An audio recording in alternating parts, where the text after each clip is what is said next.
मला एका मित्राचा फोन आला, म्हटलं अरे मराठवाड्यातून फोन आला, म्हटलं अरे मला ते कळतच नाही ते बटेंगे तो कटेंगे. म्हटलं का नाही, म्हटलं आमच्या गावात तर सगळे 100% मराठाच लोक राहतात, आता याच्यात कोण बाटणार आहे आणि कोण काटणार आहे, एकही मुसलमान गावात नाही, कोण बाटणार आहे. मी म्हटलं तुम्हाला ते कळलं नाही, बटेंगे तो कटेंगे फक्त हिंदू मुस्लिम पुरतं नाही आहे, ते खाली मराठा विरुद्ध ओबीसी असं पण करण्यात आलेलं आहे. हे यही बटेंगे और यही कटेंगे, सगळं हेच करणार, भांडणं हेच लावणार आणि भांडणं विझवण्यासारखं हे दाखवणार आणि हिंदूंना 85% हिंदूंना असुरक्षित करणार की 15% मुस्लिमांपासून तुम्हाला धोका आहे.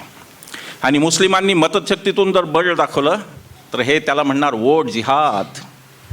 वोट जिहाद हा शब्द जे भारतीय जनता पक्षाचे लोक वापरत आहेत त्यांना मी सांगू इच्छितो की हा शब्द वापरून तुम्ही थेट बाबासाहेबांचा अपमान करत आहात, कारण बाबासाहेबांनी आम्हाला वोट दिला आहे आणि त्या वोटला आम्ही धर्माशी जोडू शकत नाही. बाबासाहेबांनी एक व्यक्ती एक मत सगळ्यांना दिलं, हिंदू असेल मुस्लिम असेल गरीब असेल श्रीमंत असेल, लाडका अदानी त्यालाही एकच मत देता येतं बूथवर गेलं, त्याला काय 10 मतांनी, ही बाबासाहेबांची देण आहे आपली. आणि बाबासाहेबांनी दिलेल्या मताधिकाराला वोट जिहाद म्हणणं हा थेट बाबासाहेबांचा अपमान आहे, राज्यघटनेचा अपमान मी असं म्हणतो. त्याच्यानंतर मग कांगावे करतात. लोकसभेमध्ये झालं, फडणवीस म्हणाले की फेक नॅरेटिव्ह. फेक नॅरेटिव्ह म्हणजे काय माहिती आहे? फेक नॅरेटिव्ह म्हणजे जे अस्तित्वात नव्हतं ते सांगितलं त्याला फेक नॅरेटिव्ह म्हणतात. फडणवीसांनी लक्षात घ्यावं, एक नाही दोन नाही, तुमच्या पक्षाचे 6 लोक ऑन रेकॉर्ड म्हणलेले आहेत की आम्हाला घटना बदलायची आहे. ज्योती मिर्धा म्हणाल्या, अरुण गोविल म्हणाले, लल्लू सिंग तो अयोध्येचा खासदार ज्याला आत्ता पाडलं, रामचंद्रांनी चांगला बाण घातला एकदाच. तिकडं हनुमंतरायांनी पण दाखवलं बंगालमध्ये, ते बजरंगबली म्हणले होते त्यांनी पण गदा घातली यांच्या डोक्यात. हिंदूंचा एकही देव यांच्या मागे उभा राहणं शक्य नाही, कारण देवांना यांच्यासारखे लोक आवडत नसतात, देवांना असे लोक नाही आवडत. म्हणे फेक नॅरेटिव्ह केला. 6 माणसं तुमची म्हणतायत आम्हाला घटना बदलायची, तुम्ही शांत राहता त्यावेळी. मोदी शहा फडणवीस यापैकी एकही म्हणत नाही की हे नाही बरोबर नाही, हे बोलले ते चुकीचं आहे, आम्हाला घटना म्हणलात तुम्ही त्यावेळी. हे तुम्ही 5 वर्ष चालू दिलं, 6 माणसं बोलतायत जबाबदार पदावरची, तुम्ही तेव्हा काही खुलासे देत नाही आणि जेव्हा विरोधक म्हणतात तेव्हा तुम्ही फेक नॅरेटिव्ह म्हणता. त्याला कोणता फेक नॅरेटिव्ह होता? बाबासाहेबांच्या राज्यघटनेत ईडी वापरून विरोधक नेस्तनाबूत करावेत असं सांगितलं का? ते घटनेच्या विरोधात नाही का तुम्ही तुमचे वागताय? निवडणूक आयोग ताब्यात घ्यावा घटनेने सांगितलंय का? तो स्वायत्त आयोग आहे. नियोजन आयोग बाबासाहेबांच्या राज्यघटनेतला रद्द करावा हे बाबासाहेबांनी सांगितलं का तुम्हाला? ते नाही, तुम्ही ते केलं. 100 गोष्टी सांगू शकतो मी. फडणवीसांनी आमच्यावर चर्चेला यावं, कुठेही आणि कधीही चर्चा करण्याची आमच्या तयारी आहे. RSSच्या मुख्यालयात सुद्धा चर्चेची तयारी आहे. त्यांनी आमचं आव्हान स्वीकारावं. आम्ही सिद्ध करून दाखवू 100 गोष्टींनी की तुमचं कसं घटना तुम्हाला तोडायची आहे.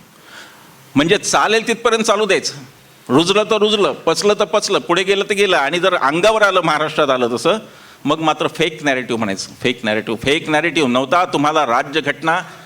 आता गंमत पहा, फडणवीस भूतालाही घाबरत नाहीत, वेताळालाही घाबरत नाहीत, पण ते फक्त या एका गोष्टीला घाबरतात.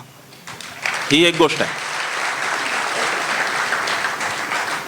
आणि मग त्याच्यात त्यांनी उणेदुणे काढले. काय काढलं? आता ही वही मी आणि असीम राहुल गांधींच्या स्टेजवर परवा होतो नागपूरला संविधान सन्मान संमेलनात, आणि तिथे ही वही दिली. हिचं मुखपृष्ठ संविधानाचं आणि याच्यामध्ये सरनामा छापलेला आहे. आणि हे म्हणजे हे सगळ्यांना माहिती आहे की ही एक वही आहे, संविधानाचं पुस्तक. काय पसरवलं माहिती आहे? संविधान हातात धरून नव्हतं, ते कोरं होतं. राहुल गांधीच्या हातातलं संविधान जाड संविधान होतं, हे नव्हतं ते. मी शेजारी होतो, आम्ही पाहिले. असीम शेजारी होता, आम्ही पण शेजारी होतो, आम्ही पाहिलं. पण काहीतरी आग लावत राहायचं. लोकांना आता कळलं आहे संविधानाचे विरोधक कोण आहेत आणि संविधान कोणाला पाहिजे हे लोकांना कळलं आहे. हे म्हणे लाल रंगाचं का आणलं? काय किती रंगांधळेपणा असतो तो दिसतो की म्हणे लाल रंगाचं का? संविधानाच्या आता आम्हाला दिलं त्याचं पिवळं कव्हर आहे, माझ्याकडे आहे एक त्याचं कव्हर हिरवं आहे. मोदीजींनी डोक्याला जे संविधान लावलं होतं पार्लमेंटमध्ये त्याचं कव्हर हिरवं होतं. कुठे ते केशरी असू शकेल, कुठे ते पांढरं असू शकेल. संविधानाच्या मुखपृष्ठाचा रंग ही चर्चेची गोष्ट असू शकते का? पण तेवढं दिसतं की ते याला इतके घाबरतात की याच्याबद्दल काही झालं तरी ते लगेच संवेदनशील होतं आणि लगेच संविधान. माझं फडणवीसांना आव्हान आहे, कशाला ते टीका करता? चला तुम्हाला आम्ही सांगतो, तुम्ही भगव्या रंगाचं मुखपृष्ठ करा आणि वाटा 5 लाख प्रति महाराष्ट्रात वाटा. कधी वाटलं तुमच्या RSSनी संविधान? RSSनी कोणत्याही रंगाचं मुखपृष्ठ करून संविधान लोकांना दिलं का, दाखवलं का? RSSनी संविधानाचा कधी सन्मान केला? बाबासाहेबांना आधुनिक महर्षी असं म्हणून कोणी हिणवलं? हे संविधान या देशातली माणसं कधीही स्वीकारणार नाही हे कोण बोललं? संविधानाने दिलेला तिरंगा हा देश कधीही स्वीकारणार नाही, या देशाचा भगवाच हे कोण बोललं? आणि आज आम्हाला हे संविधान शिकवतायत. मी माझ्या भाषणांमध्ये नेहमी म्हणतो, आधी पण म्हणलो की त्यांच्याकडून राष्ट्रवाद शिकायची वेळ आली ज्यांनी राष्ट्रपित्याची हत्या केली, राष्ट्रगीत नाकारलं आणि राष्ट्रध्वज नाकारला. त्यांच्याकडून आम्हाला आज राष्ट्रवाद शिकायची वेळ आली. संविधानाचा आणि गोळवलकरांचा, संविधानाचा आणि हेडगेवारांचा कधी काय संबंध आला हे RSSनी सांगावं. त्यांचे जे भाजपचे मुखर्जी होते त्यांचा काय संबंध आला ते भारतीय जनता पक्षाने सांगावं, मग संविधानावरती बोलावं. ज्या गोष्टीवर तुमचा विश्वासच नव्हता त्या गोष्टीचंही तुम्ही भांडवल करणार, ही फार आश्चर्यकीय गोष्ट आहे. पण राहुल गांधी संविधान घेऊन उभे आहेत, पवार साहेब संविधान घेऊन उभे आहेत, उद्धव ठाकरे संविधान घेऊन उभे आहेत. ही यांची मोठी डोकेदुखी आहे. संविधानाने यांना हरवलं आहे. महाराष्ट्रात सगळ्यात प्रभावी मुद्दा संविधानाचा राहिलेला आहे आणि तो फक्त काही म्हणजे भरभरून मतं सगळ्या समाजांनी दिलेली आहेत. असं नाही की सगळ्या समाजांना संविधान आपलं वाटतं हा त्यातला अर्थ आहे. मलाही ते संविधान आपलं वाटतं. काही लोकांचे गैरसमज आहेत.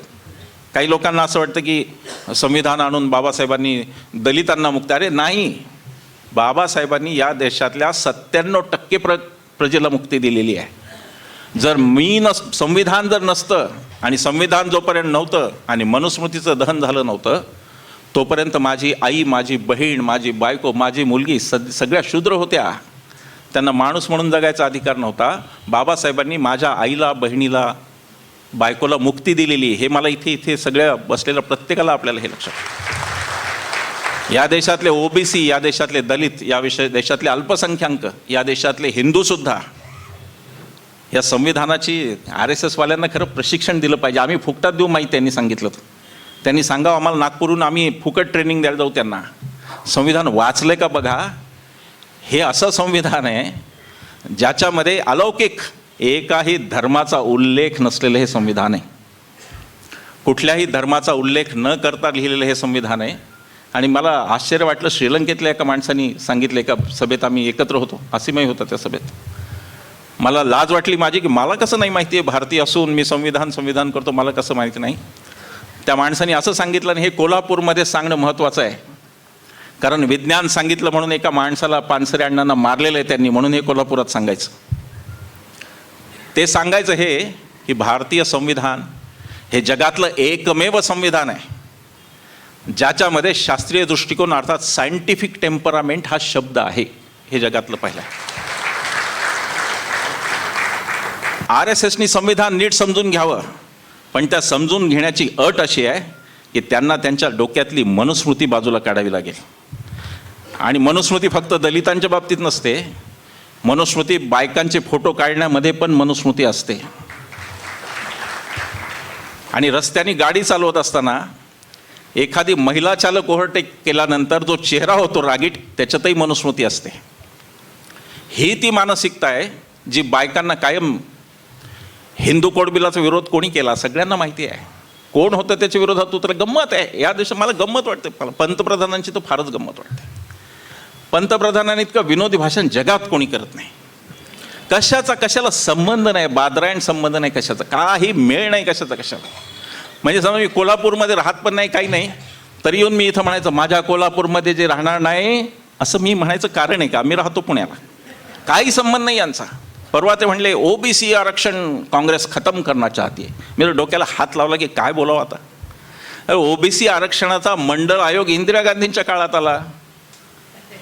त्याच्या शिफारसी VP सिंगांच्या काळात. तुमचा संबंध काय आहे? मंडल आयोगाला कोणी विरोध केला? मंडल आयोगाला राष्ट्रीय स्वयंसेवक संघाच्या अभाविपने विरोध केला. एक मला ते नाव नेहमी आठवत नाही, आत्महत्या केली त्या मुलांनी, गोस्वामी नावाचा कोणीतरी तरुण होता त्यावेळी.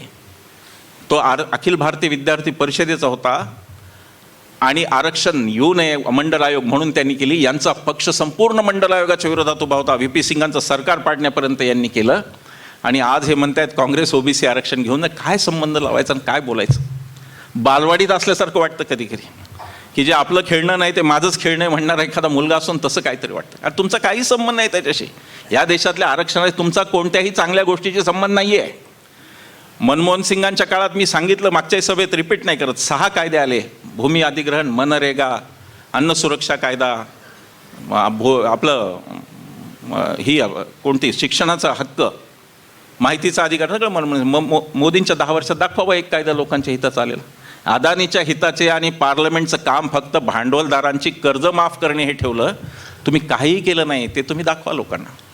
हे नॅरेटिव्ह घेऊन येणार, हे फेक नॅरेटिव्ह आणणार, महाराष्ट्रात भांडणं लावणार. सावध राहण्याची वेळ आपल्यावर आहे. आपण आणि हे नॅरेटिव्ह फेल गेलेलं आहे. ते बटेंगे तो कटेंगे संपलं. इतकी खिल्ली उडाली त्याची सोशल मीडियावर. आमचे घोटगाळकर साहेब खूप तिथं सक्रिय असतात फेसबुकवर, त्यांना माहिती आहे. इतकी खिल्ली उडवली, जे यांनी शस्त्र म्हणून वापरलं ते सगळं आज यांच्यावर उलटलेलं आहे.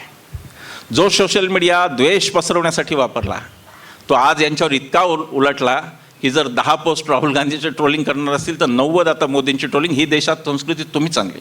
हे राहुल गांधीला पप्पू आता बाप झाला. पप्पू ऐकत नाही कोणाला. पप्पू आता वाभाडे काढतो पार्लमेंटमध्ये. पप्पू झाला. पप्पूची आता तुम्ही तुमचे बघा काय होणार. आम्ही काँग्रेसच्याही विरोधात लढलो. माई साक्षी आहेत. SEZच्या धोरणाला ND सरांनी विरोध केला, आम्ही त्यात होतो. आम्ही काँग्रेस आणि राष्ट्रवादीच्या विरोधात खूप लढलेलो. पण त्यांनी आम्हाला मारायला पुण्याच्या रस्त्यावर कधी माणसं नाही पाठवली. उद्धव ठाकरे असतील, शरद पवार असतील, राहुल गांधी असतील, या माणसांना लोकशाही कळते म्हणून आम्ही त्यांच्या मागे उभे होतो. आणि यांना लोकशाहीचा काही यांचा संबंध नाही, हा खरा मुद्दा आहे. आणि त्याच्यासाठी आपण यांच्या विरोधात आहोत. बाकी यांचं ना आपलं काय भांडण नाही.